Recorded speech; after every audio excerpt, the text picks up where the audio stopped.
నేను నడుచు మార్గము ఆయనకు తెలియను. దేవునికి ఎవరి మార్గం తెలుసు అని కీర్తన చెప్తుంది?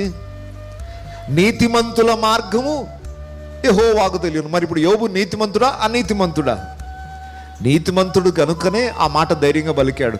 నేను నడుచు మార్గం నా యేసుకే తెలుసు, నా దేవునికే తెలుసు. నేను శోధించబడిన పిదప నేను సువర్ణము వలె మారేదను. నా అడుగులు తప్పకుండా దేవుడు నడిచిన అడుగు జాడలోనే నడుస్తున్నాయి. ఎంత ధైర్యంగా యోబు పలికాడు ఆ మాట. అతడు నీతిమంతుడు అన్న సాక్ష్యాన్ని పొందుకున్నాడు కనుక నీతిమంతుల్లో ఉన్న లక్షణాలు అవి.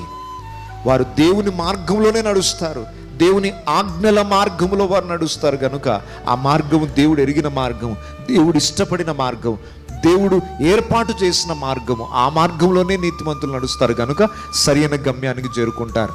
ఎన్నో మార్గాలు ఉన్నాయి ఈ లోకంలో, కానీ నిత్యత్వం కొరకు ఒకే మార్గం, అది యేసు మార్గం.